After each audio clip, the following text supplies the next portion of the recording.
kind of just, right, there's an assessment and urgency and a timeline on that.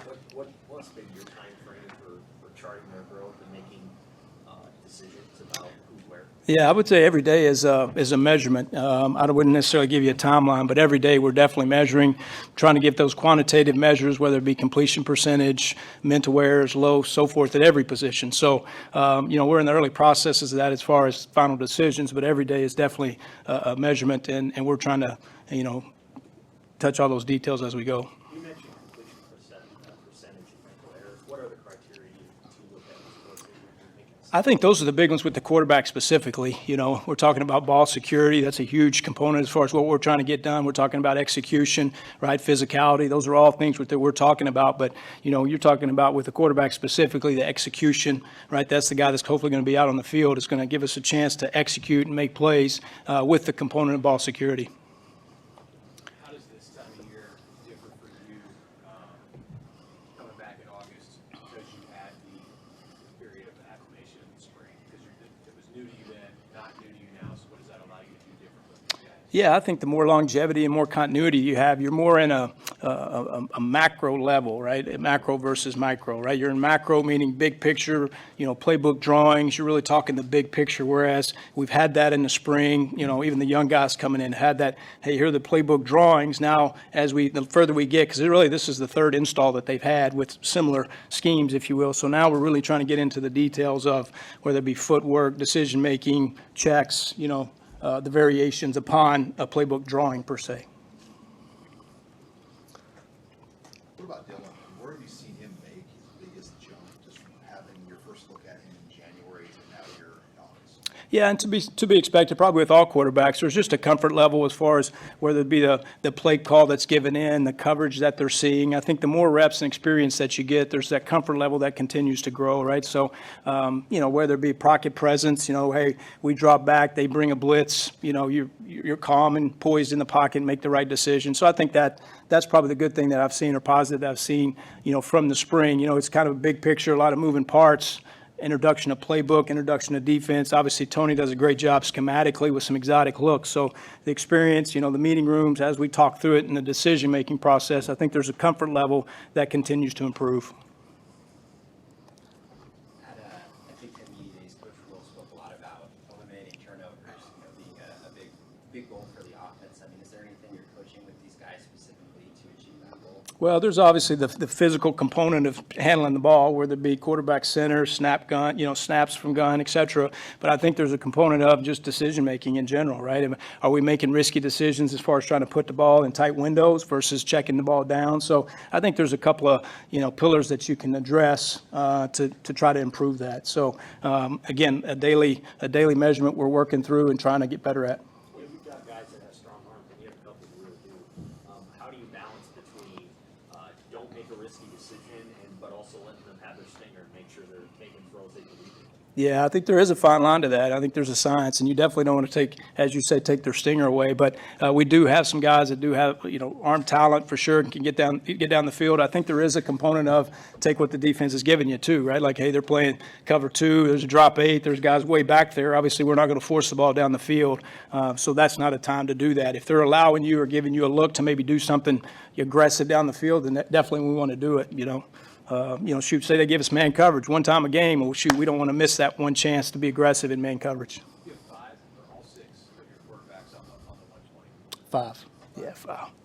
Yeah. What's a guy we heard about a little bit over the summer, Jalen Grandstad? Can you go into that process of seeing him, maybe being surprised that day, and just what he can add to your group? Yeah, I think as much as anything is just the experience in the room. He's obviously had success at his other stop, and that success gives him credibility in our room and that experience. So, he's got a great personality, great character. He's humble. He just wants to fit in and help in any way he can. He wants to be a coach, so he kind of has that unique perspective of learning the big picture, which I really appreciate. Garrett McGuire was kind of like that when I coached him at Baylor. Man, he was an awesome asset to me as far as that perspective of helping the quarterback, maybe a little different voice. So you love those the quarterbacks, that want to be coaches and give that unique perspective. So it's really nice. And then from a skill set standpoint, he's got really nice arm talent. He's athletic with his feet, can make some plays off schedule, whether it be run game or pass game. So I think he brings a nice skill set to us even on the field, for sure.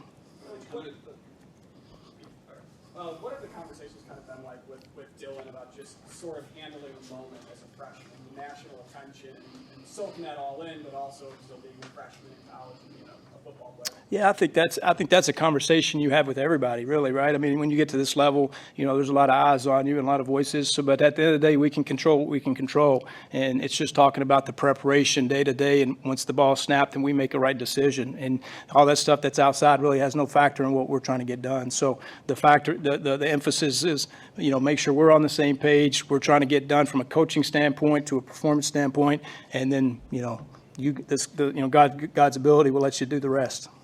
Coming back to the NFL, how is the process of installing headset communication with your TV? Very similar. Yeah, very similar. And even in the NFL, shoot, a lot of these NFL teams, they're on wristbands anyway, so all of a sudden you go, hey, you push the button and it's wristband 3. Sometimes that's even all the communication there is even in the NFL, right? So we have a little bit of, there's some simple, communication, and then, it's really cool when in situational stuff, hey, this is 4 downs, or hey, this is this protection, or hey, be ready for this, alert this, so there's these little coaching points, and I think Sat talked to you guys about it. I think there is a fine line of too much communication. I remember one time when I was in Atlanta, I was talking to Matt, and I probably gave him too much stuff, and he came back and let me hear about it, right? So, and I respect that. I mean, please give us that feedback, but we want to kind of balance that as far as coaching points, whether it be too much or too little. What have you learned about Heinrich Garber? Just a competitor, character, humility, work ethic, wants to do it right, just everything you're looking for, really. I've been really, really impressed on a lot of levels with him. He's been nothing but a huge part of our room, again, both on and off the field. So excited to see that growth continue, as we get further into camp. What kind of improvements have you seen guys make just in the summer, the work that they put in from how you evaluated them? Yeah. Like I say, this is kind of their third install, if you will, as far as the system. And really that second install, a lot of it was on them. They kind of installed it themselves. So, as that install continues to go, the more comfortable you are. But just the leadership, even with the young quarterbacks, as far as them leading a practice on their own is encouraging, right? So a lot of times you don't see that. And then the team being receptive to that. So that was kind of cool to see. And I think we got a lot of work and a lot of production in those few weeks. Quarterbacks want to work with guys outside of the system you guys have here. What sort of guidelines do you have for how they pick that, and what you are comfortable with them doing, and then maybe things that you would prefer or things that you guys just talked about? You're saying like at another facility or outside coach? Shoot, I mean, really, at the end of the day, we want to teach what we teach, and I've been around some good and some bad. I feel, convicted in some things that I want to try to get done. But anytime I feel like anybody's working on their craft, they're getting better. So I think, particularly in the quarterback world, everybody kind of has a guy, particularly in the summer, or whatever the case may be, they go out and work out with some other folks. And I think that's fantastic, because really at the end of the day, you're working on your craft. You're trying to perfect your craft. So I appreciate that extra effort. And then we kind of get back into training camp, then we'll kind of streamline on what we're trying to get done. Over the course of your career, have you ever had a quarterback come back and you're like, I have to actually tweak that because that's not what I want to do? Yeah, I think so. And again, shame on me if they feel more comfortable to do it the right way. And I'm like, no, we want to do this. If you feel more comfortable with this and we feel like this can work, whether it be from a timing standpoint or mechanic standpoint, then hey, let's take a look at it and talk about it at the very least. Hey, Glenn, can you speak on just the upgrades at receiver you made? I mean, you probably watched all the film last year and the injuries they dealt with. I mean, how confident are you with this new group of receivers your quarterbacks are throwing? Yeah, I think probably more important than I'm confident, I think the quarterbacks are confident. I think there's a nice group of, particularly even with depth at all positions. So I think that's what I'm excited about more than anything is our quarterbacks are confident in the guys that they have out there, whether it be a one-on-one matchup or maybe the number 2 receiver here. I don't think there's any hesitation to, hey, let's go let that guy make a play. Anything else for Coach Thomas? When you offensive coordinator portion of your role, when you think about sort of the global structure of what's going on, what do you like about the offense right now? What impresses you about it? I like just the multiplicity of it, right, and the open-ended of it. So I don't think, even like schematically, people, there's schemes everywhere, right? And the longer you're in this profession, I have playbooks for however many feet tall through the years, right? So I don't think it's a scheme so much, but I think it's the availability to get to different schemes and also playing into the strengths of your players. So whether it be checks into good or bad plays, or, this guy might not necessarily be this good at this route, let's work him with this route, or let's play this receiver at this position. I think it's more that, and then the flexibility for us to be able to get to that, whether it be wide sets, bunch sets, schematically, we have a lot of flexibility that way. Granstad's part of the 20, right? He is, yep. Can you speak on just the specific leadership and I guess poise that Dylan's shown so far? Yeah, I think it's probably twofold, right? There's a mannerism and there's an aura about it. I think that's important. We talk about that because people feed off of that aura. But I think there's a confidence that you hear in tone of voice and being vocal. And hey, somebody runs the wrong route, you let them know, or just the confidence of maybe a protection call, or hey, let's challenge Ben Scott on a call. Hey, this is what I see. I want to do this, right? And the conviction of making those calls, that only comes with confidence. So if you're second guessing yourself, everybody else is going to feel that. So the more and more that we're in this, the more and more reps that we get, you feel that confidence with all the players. I would say all quarterbacks, and then all the other guys, if you will follow that lead because of that confidence.